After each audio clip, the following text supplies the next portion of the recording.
Welcome to the castle, everybody. This is Nightsaber Z42, and this is Character Vault, a series where I go through the entire process of creating a character from start to finish in different game systems. And today, we're going to be taking a look at Coyote and Crow. This is a science fantasy role-playing game set in an uncolonized world, as they describe it, written and developed by Connor Alexander. By the way, the whole entire team that contributed to this book are, well, indigenous peoples, Native Americans. I don't really remember what the specific term you're supposed to call them. And I do know that they mention it in this book. So let's go ahead and turn to character creation and get started. I will say this up front. I usually characterize the process of creating a character in 3 different tiers. You have easy, medium, and harder complexities, depending on how much is involved with the whole thing. How much math are you going to do, basically? This game is going to be a hard complexity because there's a lot of moving parts here, a lot of things that you're going to need to keep track of, but most importantly, the stats and the attributes, there's just a lot of them, and it's a point-buy system too. So keep that in mind as we go through this process. There may be something that I miss or something that just doesn't add up, and I apologize. So what goes all into this process of creating a character in Coyote and Crow? Well, there's about 14 different steps. The first thing we're going to do is choose and define a motivation for our character. Then we'll choose an archetype, which is kind of like a class. Then we'll choose our age and any other identifiers. Then we're going to choose a path. Then we'll receive our starting character points, and it lists here how many points we get for each. 42 points for stats, 42 points for skills, although we can get 5 additional points due to our gifts and any burdens that we take to allocate to stats and skills. Then we're going to choose gifts and burdens. We'll determine our stats, determine skills and skill ranks here. Then we're going to choose an ability, determine our starting equipment, determine derived stats, like our defenses and how much health we have. Then we're going to write a background, determine initial short and long-term goals, and then finally, we're going to choose a name for our character. So that's quite a bit going on right there. So let's go ahead and choose and define a motivation. Luckily for us, there are sub-motivations already written in here. So we have things like acceptance, curiosity, family, to nihilism, destiny, or even vanity. We're going to be taking justice. You follow an endless trail in an attempt to balance what is wrong with the world. So easy peasy right there. That's what's going to be driving our character going forward. So let's go ahead and choose an archetype. There are several different archetypes to choose from. There's actually 6 here. So we have things like the warrior, the scout, the tinkerer, the seeker, the healer, and then the whisperer. And they each have different roles in the world. So keep that in mind. Each of the archetypes also give a bonus to a stat. So keep that in mind as well. Write that down somewhere or else you're going to forget. And they also give a point to a skill. Or you get to choose where the skill goes. I think you get like a choice between 2 and you choose one.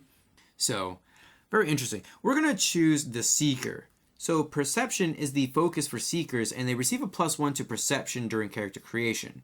Seekers range from detectives to philosophers to sociologists to bounty hunters, relying on attention to details and the uncovering of hidden things. Seekers see the world through an unusual lens and often question basic assumptions. Seekers receive a free rank in investigation or tracking. And we do have a key role, reality seeker. Understanding the very nature of reality, or even realities, plural, is their goal. This role can often take the person to dark and dangerous places, put them in front of rare magics and ceremonies, have them travel to the black, and face previously unknown spirits. So very interesting. But I do like the whole aspect of being a bounty hunter in this world, and so that is why I am taking on the Seeker. Next, we're going to choose our age and other identifiers. We're going to be about 30 years old. I am not going to choose a real world tribe because that is not for me. we are going to play as a male, and everything else we'll just kind of throw in the back burner there. I don't really care what our sexuality is or any other miscellaneous things. So another easy step here. Next, we get to choose a path. Now, this is a one-time choice that you're going to make for your character, and it represents the type of ceremony that they go through as they pass into adulthood, where they eat a portion of an animal that's been mutated with this, I don't know what you would call it, but it's called Adenati, and that kind of gives them their powers, their superpowers, basically. But it's a little bit more than that because it's a ceremony, it's personal. Regardless, we're going to be taking the path of the falcon. And we get two related stats here. We get a +1 in perception and a +1 in spirit. Gifts and burdens are the unique challenges, features, or resources your character has access to or must deal with. They are often things your character didn't really choose, rather they are thrust upon them. And so obviously gifts are going to be beneficial, whereas burdens are going to challenge you. They're going to keep coming up and add some conflict in some sort of a way. I am choosing one burden, although I will point out here that I didn't really specify what level that I'm taking for this burden. But for each level that you take for a burden, it will grant you 1 point. For each level of a gift, it will cost you 1 point. Now, any other points that you have remaining after this step, you can allocate that towards bonuses to your stats or bonuses for skills. So any number for stats or skills. So I am at least taking 1 point as a burden. And our burden is going to be family. Specifically, it's going to be a brother who always gets into trouble and needs saving. And this could definitely be somewhere higher tier, probably like a level 3, possibly. But again, I'm not really specifying here. That would be something that I would work with my GM. Next, we get to figure out what our stats are going to be. Now, because I have at least 1 point from our burden and gift, I am going to put that point into one of these stats here. Specifically, perception, I believe, is where I put that. So, you have 9 different stats in this game, and they're categorized in a really odd way. The 3 categories of stats are physical, mental, and spiritual. But then you also have a cross category such as power, finesse, and reserve. Although they do kind of say don't worry about this term because it doesn't really apply right now, if any. So I really find this to be an odd one. Anyways, a stat of 1 represents a minimal level of competency, while 5 is the pinnacle of natural human ability. Most folks will have 2 or 3. If you have a stat of 5, you're going to be noticed. And if you have a stat of 6 or higher, you're also going to take the notoriety gift at level 1 or higher. So people are really going to know who you are. Our stats themselves are strength, agility, and endurance for physical, intelligence, perception, and wisdom for mental, and spirit, charisma, and will for spiritual. But not only are we choosing the number to put for our stats, we actually have a cost for them. Because remember, we have 42 points, and that's actually quite a bit. We're at least going to have a minimum of 1 in every stat. So the first value is going to be free. It doesn't cost anything. If we put a 2 in there, it's going to be 3. It's going to cost 3 points. 3 is going to cost 6 points. 4 is going to cost 10 points. And 5 will cost 15. And I should also say that you set the value of the stats first, and then you apply any bonuses that you got from your archetype afterwards. So what are we going to take? I've thought long and hard about this one, but I'm going to take a 3 in strength. I'm going to take a 4 in agility, a 3 in endurance, a 3 in intelligence, a 3 in perception, but I also have 1 from the archetype and 1 from my burden that I took. So that's going to bump it all the way up to 5. I'm going to take a 2 in wisdom. I'm going to take a 2 in spirit, but my path also gives me a +1. So I'm going to put it there. I get charisma. I'm going to put charisma at 2. And last, my will be 1. Likewise, we get 42 points to put into skills. And oh boy, there's a lot of skills. There's this many skills. I didn't count. But not only that, you also have specializations in some of these skills. So for example, science can be things like chemistry, biology, etc., etc. You have 42 points, and each rank that you buy is going to cost so many points. So you have general skills here, which are listed here, and then you're going to have specialized skills. Now, you can only have a specialized skill if you have at least 1 point in the general skill. And specialized skills always cost less than the general skills. It's like basically a step lower. So a specialized skill at level skill rank 2 is going to cost 1 point. And that's the minimum level that you can have in a specialized skill, by the way. So this is where the complexity really gets ramping up here. Because not only do we have to figure out what our general skills are going to be, but we also have to, if we're going to want any specializations, then we're going to have to figure those out as well. And this is where math is really going to come into play. So I hope you have a PhD in mathematics here, because we're really getting into it. Alternatively, you can just use a calculator. I've already done this step beforehand, so I already know exactly what I'm getting into. And by the way, each of the skills are described, and there are some sample specializations. So if you're ever stuck on what to specialize in, there are some samples here. Each of the skills have 2 different stats tied to them. So that means that if you have at least 1 rank in that general skill, you're going to use the higher of the stats that you would use for rolling. If you don't have any ranks in it, then you're going to use the lower number of the stats that you have. So that's a lot right there. So let's actually pump some points into our skills. I'm going to take 0 in art, 2 in athletics, 0 in ceremony, 0 in charm. Coercion is going to have 1 point, 0 in computers, 1 in cooking, 1 in crafting, 0 in cybernetics, 0 in deception, 0 in farming. I'm going to take 1 point in herbalism, and I'm also going to have a specialization in body concoctions, and that's one of these sample specializations that I noticed. So I'm going to have body concoctions 2. We're really good at crafting health poultices and things like that. Our husbandry is going to be at 1. Investigation will be at 1. Our knowledge will be 0. Language will be 1. Medicine will be 0. Melee weapons will be at 0.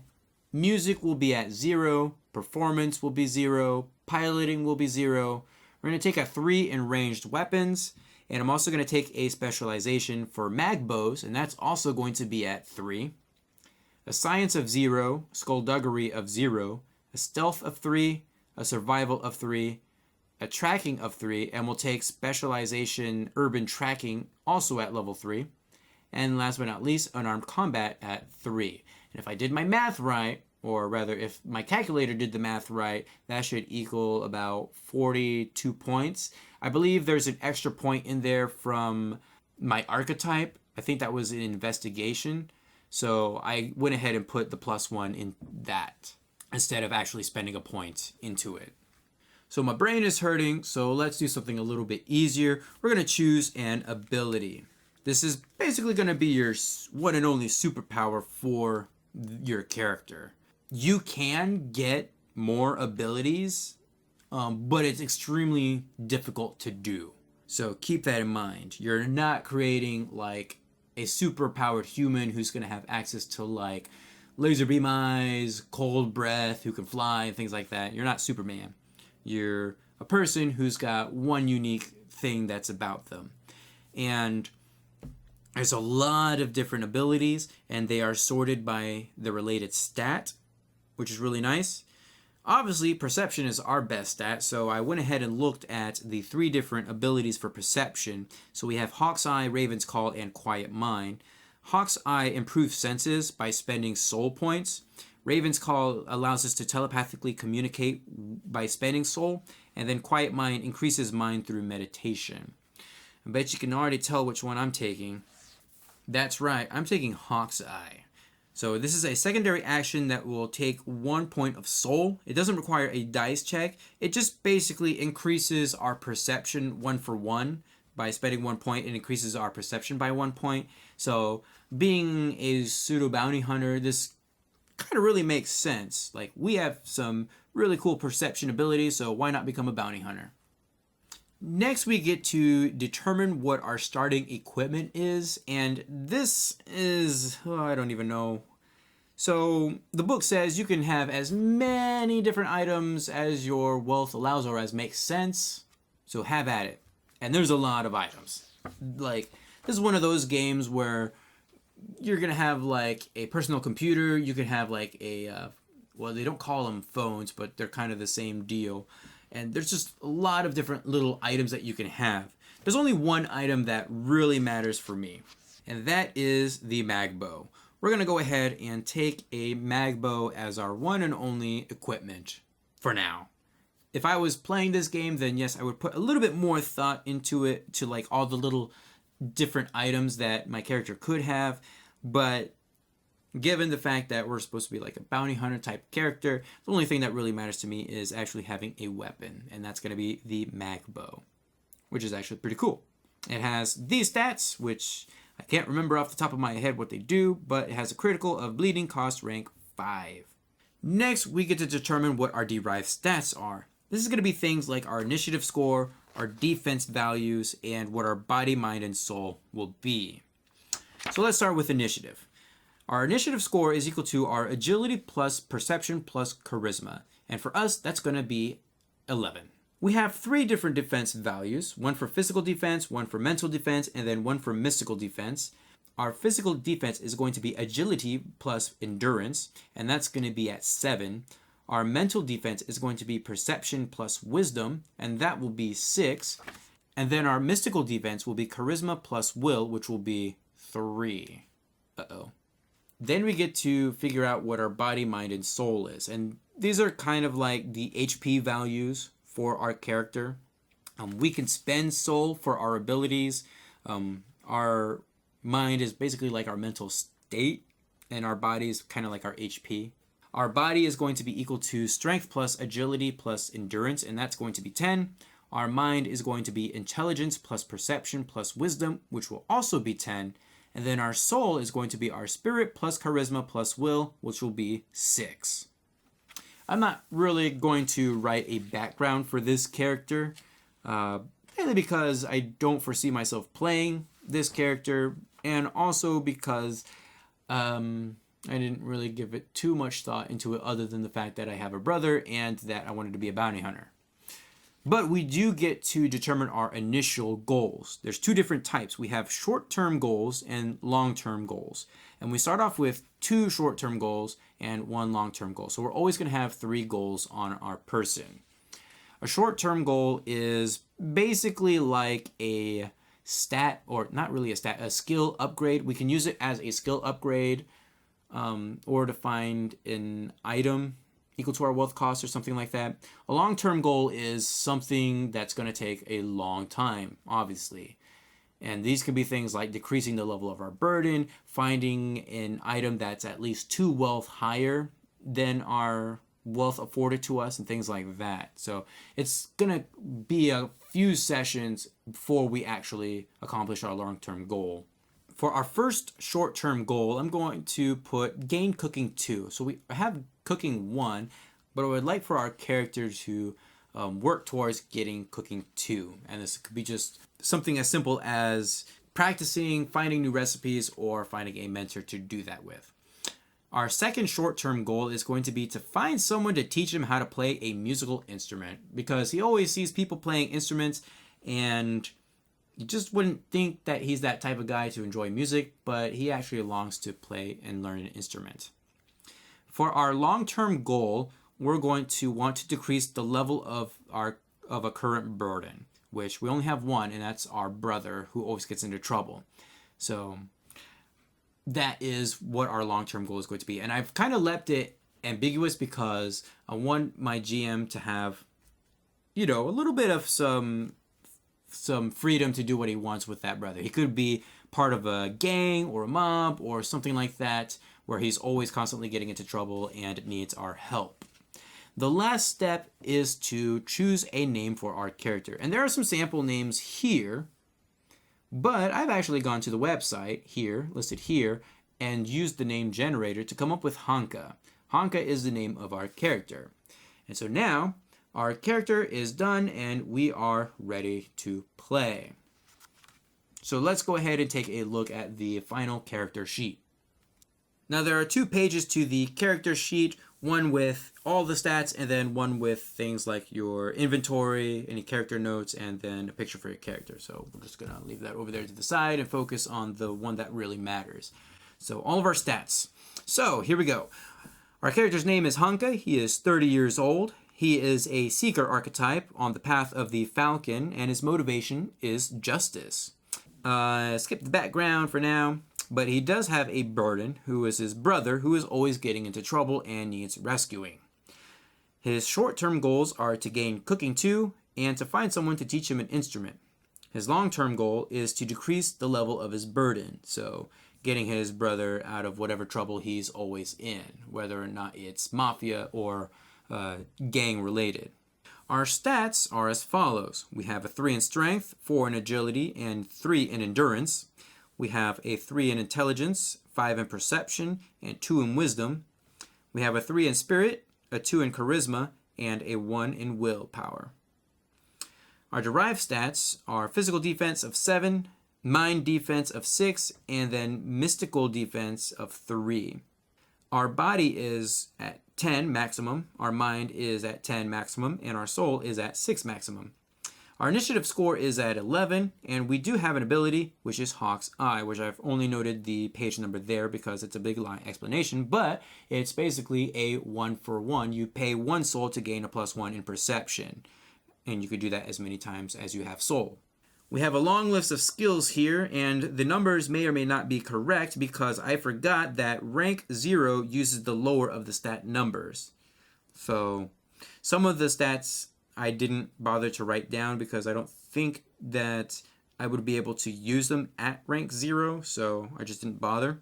I will go ahead and go over the stats as we've taken ranks in them. So we took a 2 in athletics, a 1 in coercion, a 1 in cooking, a 1 in crafting, a 1 in herbalism with a specialization of body concoctions. We took a 1 in husbandry, a 1 in investigation, a 1 in language, a 3 in ranged weapons with a specialization of mag bows, a 3 in stealth, a 3 in survival, a 3 in tracking, which we took a specialization in urban tracking, and then an unarmed combat at 3. And so really that's all there is to creating a character. There's a lot of different components to this, specifically a lot of math that needs to be done. So really write down all of the bonuses that you get from like your archetype and your path so that you can keep those handy for when you actually get down to do the math and all of that. And just keep in mind that you do use different stats depending on if you have any ranks in skills or not. So if you do have a rank in a skill, you're going to take the higher of the 2 stats that are listed for that skill and use that number. If you don't have any ranks in them, like you're untrained in them, that means you're going to take the lower of the 2 numbers. So just some food for thought, some things to keep in mind. And that's going to be it for this video. So feel free to leave a comment down below. Give this video a huge thumbs up to support the series, and I will see you guys in the next video.